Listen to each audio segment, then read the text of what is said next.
Hi, this is Dean from SYX66x. This is a quick introduction video on the SYX66 range of controllers.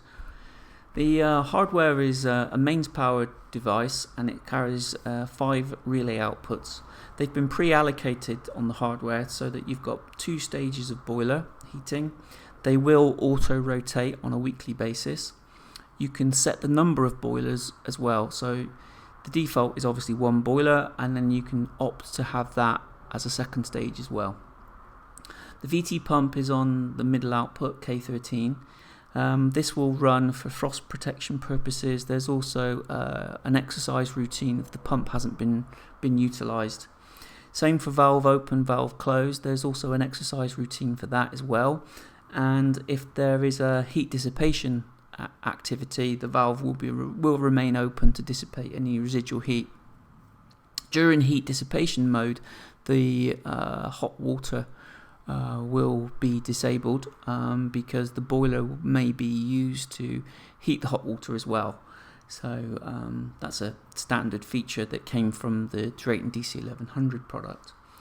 The sensors that connect onto the system, we have outside air, variable temperature flow, and we have a boiler return sensor, which is optional. The boiler return is used for the frost protection of the controller.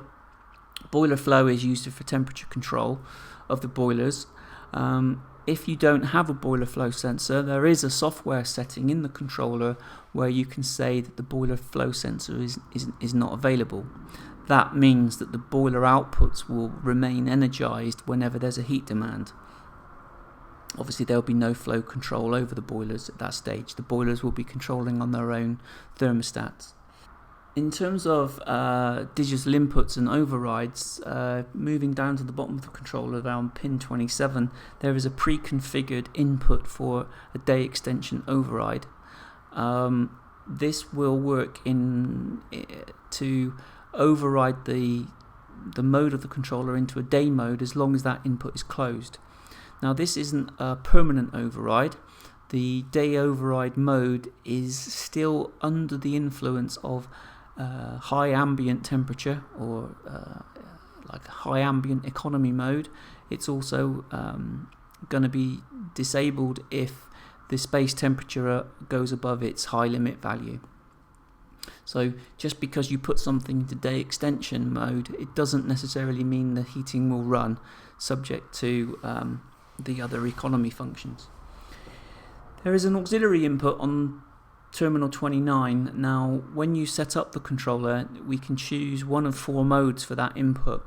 The default mode is frost mode, where you close that input to the switch common on terminal 30, volt free of course, and that will override the controller into frost mode. So the heating will be disabled and so will the hot water. Another mode option on there is hot water demand. Boilers are feeding the hot water system. We can monitor the heat demand from the hot water side of the system, and when that volt-free contact is closed for indicating the heat demand from the hot water system, then the boiler set point is increased to satisfy the hot water demand. This is an energy saving feature of the SYX controller.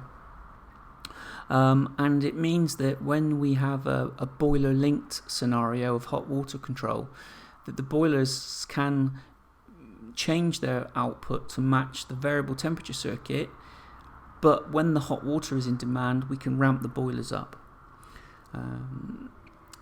The other 2 modes for the auxiliary input are summer mode, where we can disable the heating during summer, leaving the hot water enabled. And the other option is underfloor heating.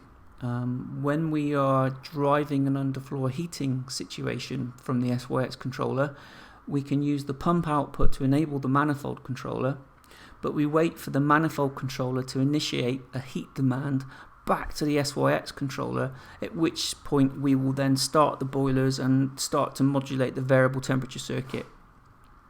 Again, it's another energy saving feature.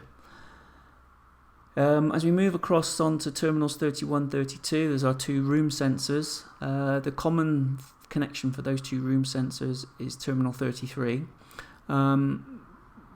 Space sensors are optional with regards to some of the modes of control, where we only use them for room influence, for a greater economy and comfort.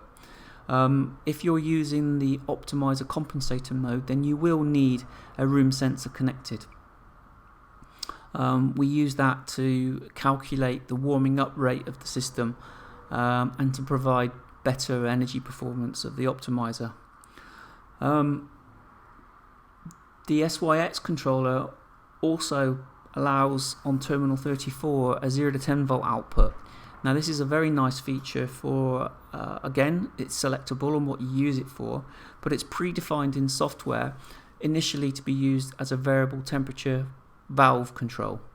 Now the SYX controller can be selected to replace a wide number of products on the market. Optimizer compensators are the bread and butter of most plant room environments where you've got multiple boilers and you have a couple of heating circuits, be that for hot water or for heating. The 0 to 10 volt output can be used to use with existing variable temperature control valves that are 0 to 10 volt systems. So you could be using it to replace a existing BMS system which is using a certain sensor type but uses a variable temperature valve which is 0 to 10 volts. So this product could be used to be compatible with that equipment. And you can see that you connect to the 0 to 10 volt 0 volt connection onto terminal 36. That would be the 0 volt of the power supply. The 0 to 10 volt output can also be used to connect directly to a boiler for generating a boiler demand signal. Again, this is software selectable. Rather than using the 0 to 10 the on-off outputs for the boilers, we could just drive a 0 to 10 volt signal directly to the boilers as a common demand, or we can use the 0 to 10 volt signal as a set point level for the boilers, where we can scale it, where we say 2 volts equals 20 degrees of the set point, and 8 volts maybe equals 80 degrees. And we can feed that straight into the boilers and they will observe our set point. Okay, we also have an Ethernet connection on the controller for access into the configuration of the product, but also for wider administration of the controller. We have a wide range of SYX controllers available. Each of the controllers is compatible with a different sensor type. Although the functionality of the product remains identical, the sensor types need to be matched with the existing sensors used in the application. If you don't have any existing sensors and you're carrying out a fresh install, it would make sense to use the most cost-effective sensor type available, which would be the SYX66x product, which uses the standard NTC10 sensors. We do carry a range of stock for all the other sensor types should they be needed. If on application of the product you find that there are some additional enhancements that they may be needed from the plant, for example there are more boilers than expected, or maybe there are additional zones or circuits that you weren't aware of prior to carrying out the installation of the product, then there are options available to you. The controller, any of the controllers in the SYX range are reprogrammable. With the help of a specialist, we can reutilize and reallocate the hardware and reprogram it to be whatever you want it to be. We can add on extra I/O modules and we can change the software to suit the system. Off-the-shelf options, we can update that controller quite easily as well into a SYX66 controller, where the same sensor types are compatible, and we can add on some I/O modules to enhance the functionality of the product. In addition to that, is all the SYX controllers are preset with a host of backnet objects that a third-party system could access and use to administer control over the SYX controllers. So in summary, what we have with the SYX controller is something that's very easy to set up. In terms of In terms of all the information you need for that product, it's all documented and comes with the product or is easily accessible online to download. This includes all of the commissioning documentation and also handover information for you to provide the customer with.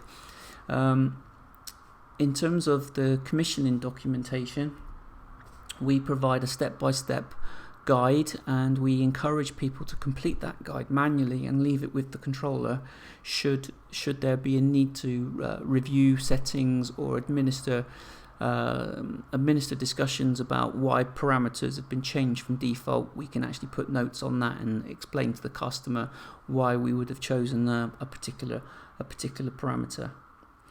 One of the other advantages about the SYX controllers across the whole family is that they use exactly the same naming conventions.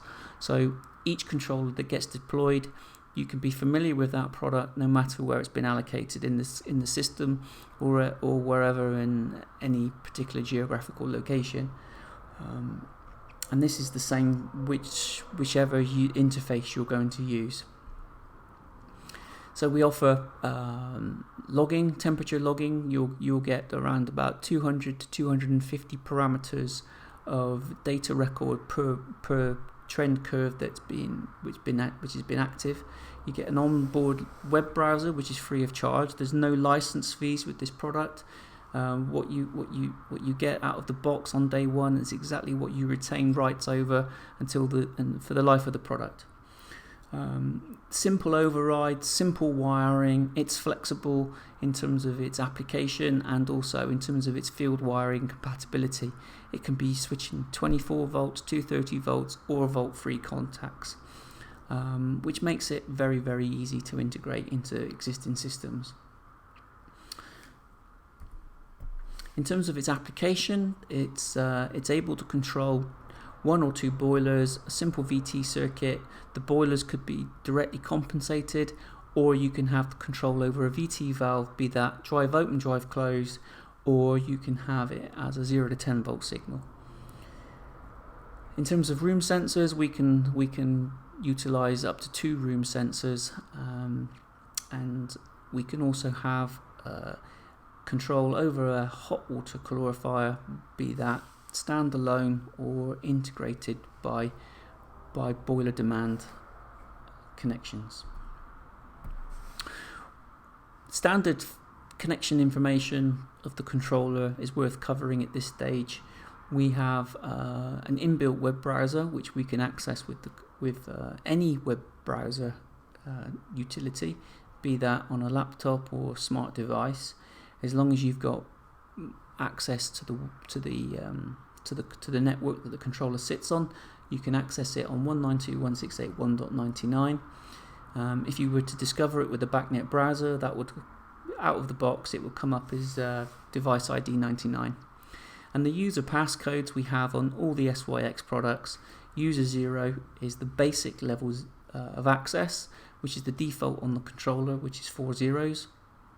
User 1, which you can use to change some set points and administer some control over some of the more basic parameters, is 1111.